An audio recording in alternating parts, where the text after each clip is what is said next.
आज हमारा टॉपिक है यूक्रेन और रशिया कॉन्फ्लिक्ट।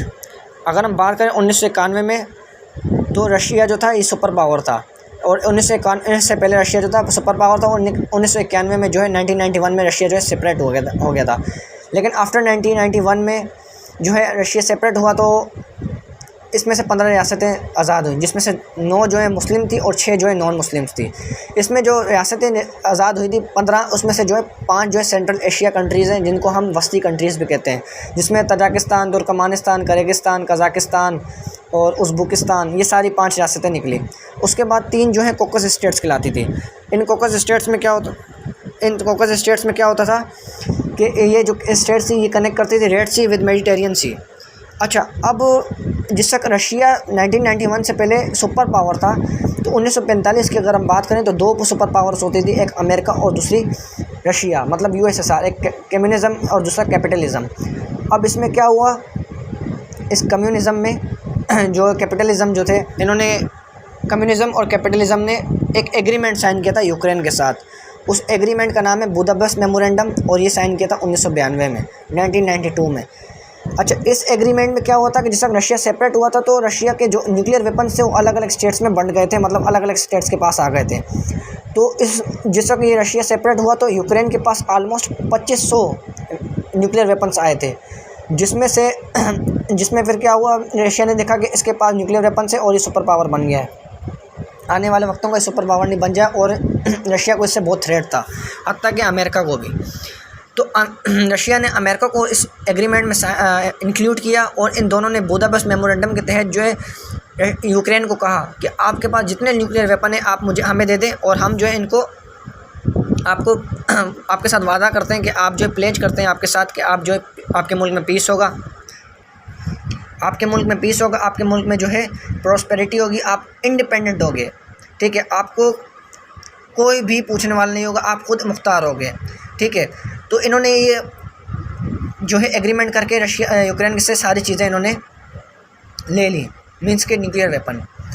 उसके बाद क्या हुआ, तो रशिया ये देख रहा था, अब अमेरिका की अगर हम बात करें, तो अमेरिका जो है हमेशा जो है अपना इंटरेस्ट देखता है। अब इंटरेस्ट किस तरीके से देखता है, अमेरिका जो है हमेशा दूसरे कंट्रीज़ में ये अपने मुफादात देखता है कि मुझे इसमें क्या फ़ायदा है, और वो इस तरीके से दूसरे कंट्रीज़ को देखता है कि वो ये चीज़ नोट करता है कि कोई दूसरा कंट्रीज़ मुझसे आगे तो नहीं निकल रहा, कोई दूसरा कंट्री मुझसे ज़्यादा तरक्की पजीर तो नहीं हो रहा, तो ये चीज़ें देखता है। और अब अमेरिका जो है पूरी दुनिया में प्रॉक्सी वार खेलता है, और सबसे ज़्यादा बड़े पैमाने पे खेलता है। इस प्रॉक्सी वार का मतलब ये कि मैं मिसाल के तौर पे यूनिवर्सिटी नहीं जा रहा, लेकिन मेरी अटेंडेंस लग रही है, तो ये क्या होगी, ये प्रॉक्सी वार होगी। मींस के अमेरिका ज़ाहिरी तौर पे नज़र तो नहीं आता, लेकिन जो दूसरे कंट्रीज़ हैं उनकी पुष्ट पनाही कर रहा होता है, ठीक है। अब अमेरिका जो है अपने इस नेशनल इंटरेस्ट की वजह से पूरी दुनिया में अब बदनाम हो गया है, और दुनिया इसको समझ गई है कि ये प्रॉक्सी वार करता है। अब जो है रशिया और यूक्रेन का कॉन्फ्लिक्ट क्या है, वो कॉन्फ्लिक्ट ये है कि यूक्रेन जो है इंक्लूड होना चाहता है इसके अंदर, नेटो के अंदर, ठीक है, नेटो के अंदर। अब नेटो की बात करें तो नेटो के जो है मेंबर हैं वो 30 हैं, जिसमें से नॉर्थ मैसिडोनिया रिसेंटली इसका मेंबर बना है। अब अमेरिका जो है नेटो में इसको शामिल करना चाहता है, और दूसरा जो है यूक्रेन में वो अपने न्यूक्लियर पावर प्लांट्स बनाना चाहता है। उन न्यूक्लियर पावर प्लांट्स के तहत वो जो है अपनी न्यूक्लियर फैसिलिटीज़ को बढ़ाएगा, उधर जो है न्यूक्लियर साजो सामान लाएगा और रशिया पे नज़र रखेगा। अमेरिका का मज़ीद ये कहना है कि रशिया जो है बायोकेमिकल वेपन्स बना रहा है, जो दुनिया के लिए बहुत ख़तरनाक है। अगर मैं आपको बताता चलूँ कि रशिया जो है ये टेक्नोलॉजी लिहाज से बहुत ज़्यादा स्ट्रॉन्ग है, और अगर मैं मिज़ाइल आपको बताऊँ किस कंट्रीज़ के पास कितने मिज़ाइल हैं, तो रशिया के पास ऑलमोस्ट 6930 वार हेड्स हैं, न्यूक्लियर वार हेड्स भी कह सकते हैं हम इनको। जबकि यूएसए की बात करें तो यूएसए के पास है 5550। चाइना की बात करें, चाइना के पास 350 है, और अगर इसके बाद इसके बाद है फ्रांस हमारा, जिसके पास 250 है, ठीक है। और उसके बाद जो है हमारा यूके के पास जो है 225 है। अगर पाकिस्तान की बात करें तो पाकिस्तान के पास जो है 165 है, और इंडिया के पास जो है 160 है। और इसके बाद जो आता है इसराइल आता है, इसराइल के पास जो है 90 है। और इसके बाद अगर हम नॉर्थ कोरिया की बात करें तो नॉर्थ कोरिया जो है उसके पास 45 है। और अभी तक जो है ईरान ने शो नहीं कराया कि उसके पास कितने न्यूक्लियर वेपन्स है, आता कि उसने भी बना लिए न्यूक्लियर वेपन्स, उस पर काम कर रहा है वो। तो अमेरिका जो अपना इंटरेस्ट वगैरह देखता था। अब अगर हम रशिया की बात करें, रशिया जो है टेक्नोलॉजी लिहाज से बहुत ज़्यादा स्ट्रॉन्ग है। अगर रशिया की हम बात करें, रशिया के पास बहुत ही स्ट्रॉन्ग जो है एयर डिफेंस सिस्टम है, इसका नाम है S-400, जबकि यूएसए के पास है, इसका नाम है पैट्रियोटिक। अच्छा, दुनिया में जो है 5 एयर डिफेंस सिस्टम है, S-400 है, पैट्रियोटिक है, तीसरा जो है वो है इजराइल के पास आयरन डोम, ये मल्टी मिशन कैपेबिलिटी रखने वाला सिस्टम है। इसके बाद जो है इंडिया का जो है अपना उसने बनाया आकाश एयर डिफेंस सिस्टम। अगर इंडिया के आकाश एयर डिफेंस सिस्टम की बात करें तो ये इतना नाकामयाब है कि अगर ये कामयाब होता है, इंडिया कभी भी S-400 सिस्टम परचेस ही नहीं करता रशिया से। और इंडिया जो है अपना ये जो है सेल कर रहा था आकाश एयर डिफेंस सिस्टम ये UAE को।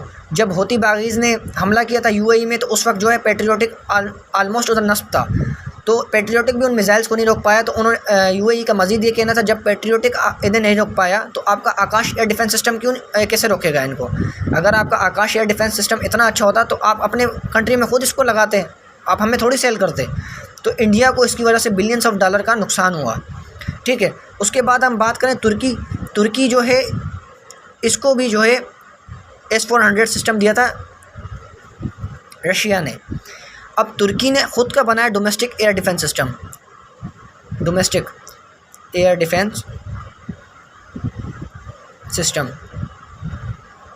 अच्छा, अब इस वार में क्या हो गया, अमेरिका जो है वो नज़र रख रहा है रशिया पे। अब अगर हम बात करें चाइना की, देखें चाइना जो है बढ़ती हुई इमर्जिंग पावर है और बढ़ती हुई इकोनॉमी। अगर हम बात करें चाइना की जो इकोनॉमी है $190 ट्रिलियन है, $190 ट्रिलियन, मतलब वो इकोनॉमी वार में जो है अमेरिका जीत गया। और जब अमेरिका की बात करें हम, तो अमेरिका की है 90, इसकी 120, अमेरिका की 90 ट्रिलियन डॉलर। तो इकोनॉमी वार में चाइना जो है इससे जीत गया। और आलमोस्ट 60 कंट्रीज़ जो है इसने इंक्लूड कर लिए CPEC के अंदर। अब CPEC क्या है? CPEC का मतलब है game changing and pilot project. Game changing and pilot project भी कहते हैं इसको, one belt and one road initiative भी कहते हैं, और it is also known as BRI, belt and road initiative. अब इसमें इसने 60 कंट्रीज़ इंक्लूड कर लिए, जिसमें रशिया भी है, तुर्की भी आ रहा है, पाकिस्तान भी आ रहा है, और बहुत कंट्रीज़ आ रहे हैं।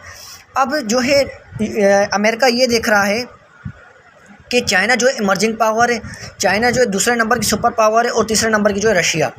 अब रशिया को इसने जो है उलझा के रख दिया यूक्रेन के साथ। अब ये डिस्टर्ब करना चाहता है चाइना के CPEC को इस वजह से करना चाहता है कि चाइना का CPEC जो है रशिया के थ्रू यूरोप में जाएगा, क्योंकि यूरोप वाले भी अब जो है इसको एक्सेप्ट करें चाइना के CPEC को। वो भी अपने ट्रेड बढ़ाना चाहते हैं, वो भी अपनी इकोनॉमी बढ़ाना चाहते हैं, क्योंकि वो मुल्क कामयाब है इस दौर में जिसकी इकोनॉमी स्ट्रॉन्ग है।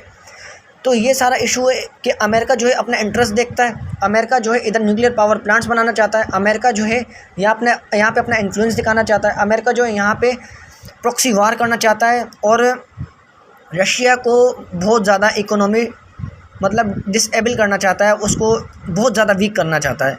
तो ये सारा इशू, ये सारा करंट सिनेरियो है, ये मैंने पॉइंट खास आप लोगों के लिए लिख दिए हैं। तो ये सारा इशू था।